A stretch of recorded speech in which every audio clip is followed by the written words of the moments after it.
शुक्रिया स्पीकर साहब। मैं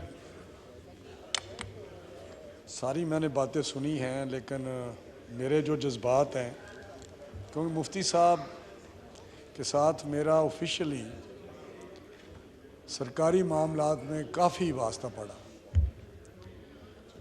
और मैंने जिस तरह का उस शख्स को देखा, यकीन करें किसी भी अवामी मफाद के मंसूबे में जिसको मैं प्रपोज़ करता था, जो उनकी मिनिस्ट्री के मतलब थोड़ी सी बात होती थी, उसका तल्लक होता था, वो मुझसे भी बढ़कर उसमें दिलचस्पी का इजहार करते थे।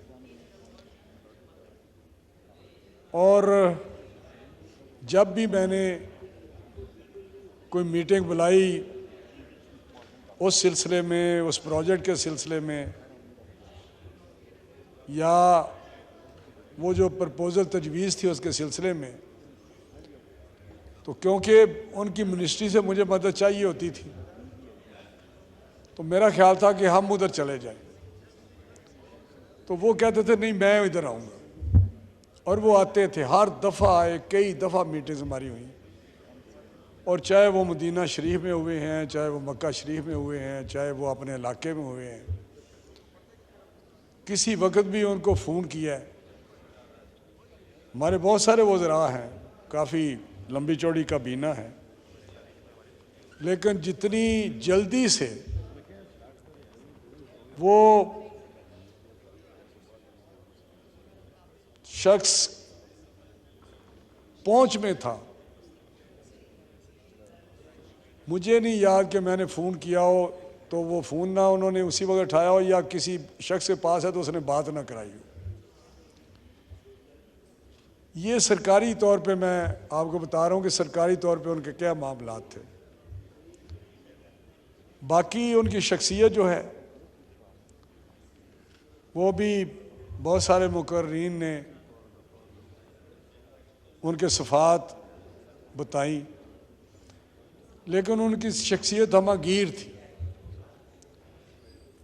जनाब स्पीकर, मुझे भी लफ्ज़ नहीं मिल रहे कि मैं उनकी शख्सियत के मतलब, कहते हैं बड़े असूल वाले थे, 5-6 चीज़ें होती हैं, लेकिन वो उससे बढ़कर थे। किरदार वाले थे, असूल वाले थे, ईमानदार थे, आलिम दीन थे, मुफ्ती थे, सादा थे, इंतहाई हेल्पफुल थे। वो बहुत बड़ा एक नुकसान हुआ है हमारी माशरे को, हमारी असम्बली को, उस इलाके को और उस काबीना को भी। काबीना में जिस तरह वो बात करते थे, जिस तरह उनका सामने चीज़ें आती थी, तो बड़ी बेबाक किस्म की जो वो महसूस करते थे वो कह देते थे। वज़ीर आज़म साहब ने कुछ बातें की, तो मैं समझता हूँ कि वो माशरती तौर पे, मजहबी तौर पे,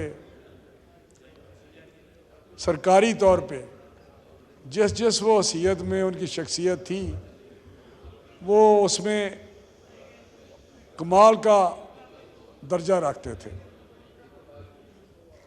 तो उनका नुकसान उनकी फैमिली को, उनकी पार्टी को, उनके इलाके को, और हमारी काबीना में भी वो जो एक अपना हिस्सा डालते थे फैसला साजी में, मैं समझता हूँ कि अब यकीनी तौर पे उसमें कमी आएगी और कमी महसूस की जाएगी।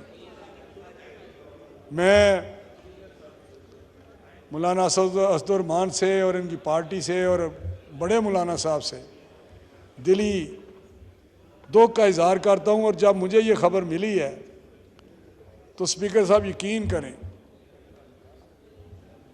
तकलीफ़ होती है दर्जा बदर्जा, जिस तरह तल्लक होता है, जिस तरह इंसान की शख्सियत होती है, या आम आदमी का भी सुनते हैं तो तकलीफ़ होती है।